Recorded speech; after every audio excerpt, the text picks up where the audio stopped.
మీ అందరికీ చెప్పేది ఒకటి, మీలో ఎవరికి ఇబ్బంది వచ్చినా, ఏ అవసరం వచ్చినా నిర్భయంగా నా దగ్గరికి రావచ్చు.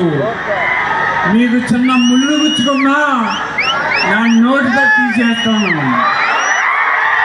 చిన్న ముళ్ళు గుచ్చుకున్నా నా నోటితో తీసేస్తాను. దయచేసి మీరందరూ కూడా అర్థం చేసుకోండి.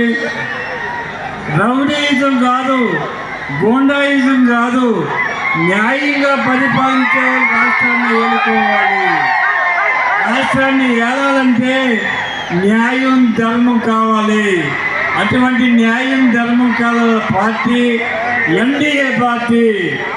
ఎన్డీఏలో నరేంద్ర మోడీ గారు అత్యంత నీతివంతమైన మనిషి.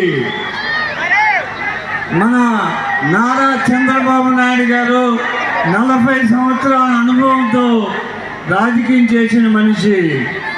మన పవన్ కళ్యాణ్ గారు నిజాయితీతో మరి రాజకీయంలోకి వచ్చారు. ఆయనకున్న అవకాశాలన్నీ వదులుకుని ఆయన సంతోషంగా విజయం పవన్ కళ్యాణ్ గారికి గిఫ్ట్ ఇవ్వాల్సిన బాధ్యత మనందరి మీద ఉంది.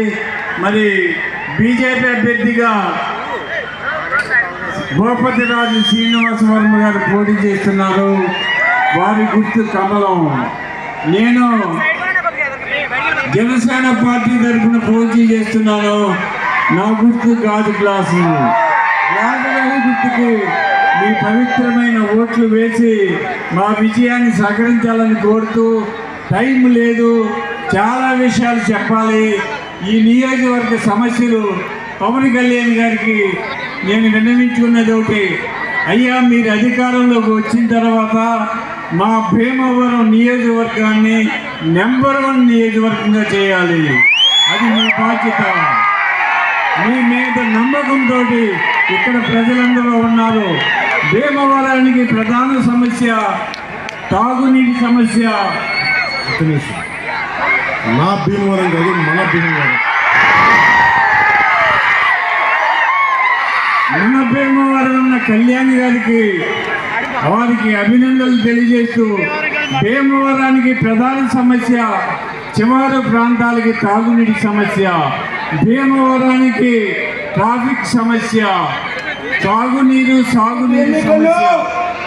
ధర్మానికి అధర్మానికి జరుగుతున్నటువంటి పోరాటం, న్యాయానికి అన్యాయానికి జరుగుతున్నటువంటి పోరాటం, అభివృద్ధికి అహంకారానికి జరుగుతున్నటువంటి పోరాటం. ఈ పోరాటంలో ధర్మం గెలవాలి, న్యాయం గెలవాలి, అభివృద్ధి గెలవాలి అనేటువంటి విషయం మనంతా కూడా గుర్తుపెట్టుకోవాలి.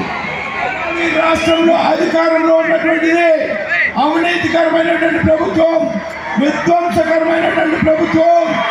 ఈ ప్రభుత్వాన్ని ఇంటికి సాగనంపాలి అంటే మనం కూటమి అభ్యర్థిని గెలిపించాల్సినటువంటి అవసరం ఉంది. మిత్రులారా, ఈవేళ ఈ ప్రభుత్వం ప్రజలందరినీ మభ్యపెడుతూ ఉంది, ముఖ్యంగా మహిళలందరినీ మభ్యపెడుతూ ఉంది.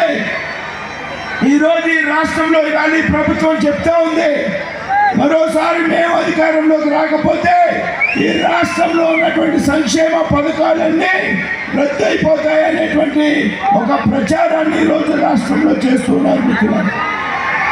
మిత్రులారా, ఇవాళ చెప్తున్నా, ఈ రాష్ట్రంలో అమలయ్యేటువంటి సంక్షేమ పథకాలన్నీ కేంద్రంలో ఉన్నటువంటి బీజేపీ ప్రభుత్వంతో మాత్రమే అమలు చేయబడుతున్నాయనేటువంటి విషయం మీకు చెప్తున్నాను. మిత్రులారా, ఇవాళ పవన్ కళ్యాణ్ గారి నేతృత్వంలో ఎన్నికలకు సిద్ధంగా ఉంది ఈరోజు ఈ రాష్ట్రంలో.